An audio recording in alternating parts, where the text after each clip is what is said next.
ஸ்ரீ சக்தி polytechnic கல்லூரி இருபாலர் கல்வி நிறுவனம் இந்த ஆண்டு முதல் artificial intelligence and machine learning குறித்த பாடப்பிரிவை நடத்த உள்ளோம். செயற்கை நுண்ணறிவு அதாவது AI வேகமாக வளர்ந்து வரும் தொழில்நுட்பம். AI கற்றுக்கொள்பவர்களுக்கு எதிர்காலத்தில் பல வேலை வாய்ப்புகள் இருக்கும். ஸ்ரீ சக்தி பாலிடெக்னிக் கல்லூரி, சேனாச்சிப்பட்டு, செங்கம், திருவண்ணாமலை மாவட்டம்.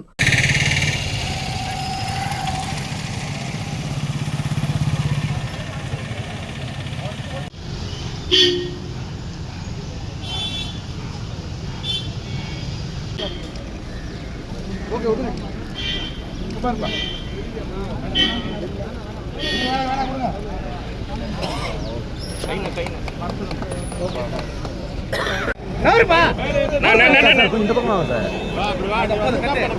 புன்னகையோ என வாராது வந்த தமிழகத்தின் அருந்தவர் புதல்வர் நம் திராவிட மாடல் முதல்வர் அவர்கள் அலைகளிலே சலங்கை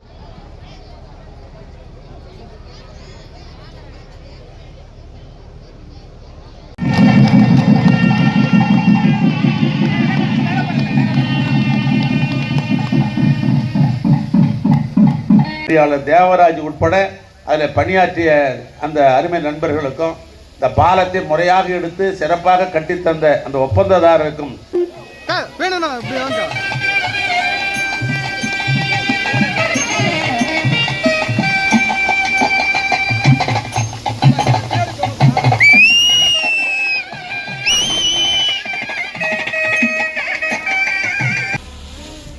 தமிழ்நாட்டு முதலமைச்சர் மாண்புமிகு அண்ணன் தளபதியார் அவர்கள் ஆட்சி பொறுப்பு ஏற்ற உடனேயே கிராமங்கள் எல்லாம் தரைப்பாலங்கள் இருக்கிறது. தரைப்பாலம் இருந்ததுன்னு சொன்னா வெள்ளக்காலங்களில தரைப்பாலத்தின் மீது தண்ணி போகிற பொழுது விவசாய பிரிவு மக்கள் உற்பத்தி செய்கிற உற்பத்தி பொருளை எந்த இடத்திற்கும் போக முடியாது. பள்ளிக்கூடத்துக்கு போற பக்கம் பள்ளிக்கூடத்துக்கு போக முடியாது.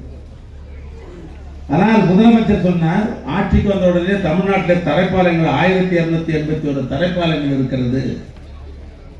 இந்த 5 ஆண்டு காலத்திலேயே அதை கட்டி முடிக்க வேண்டும் என்று எனக்கு ஆணையிட்டார்கள். அந்த வகையில் திட்ட மதிப்பீடுலாம் தயார் செய்யப்பட்டு தமிழ்நாட்டில் 906 தரைப்பாலங்களை இந்த 3 ஆண்டு காலத்தில் கட்டி முடித்து விட்டோம். அந்த வகையில் தான் தரைப்பாலம் இல்லாத பல இடங்களில் மேம்பாலங்களை கட்ட வேண்டும் என்றும் முதலமைச்சர் அவர்கள் எனக்கு ஆணையிட்டார். அந்த அடிப்படையில் தான் திருவண்ணாமலை மாவட்டத்தில் 22 பாலங்களை கட்டுவது என்று அதற்கு முடிவு செய்து 160 கோடி ரூபாய் பணத்தை ஒதுக்கி அந்த 22 பாலங்களில் 9 பாலங்களில் பட்டி முடிக்கப்பட்டு விட்டது. ஏனைய பாளையங்கள் இந்த ஓராண்டில் கட்டி முடிக்கப்படும்.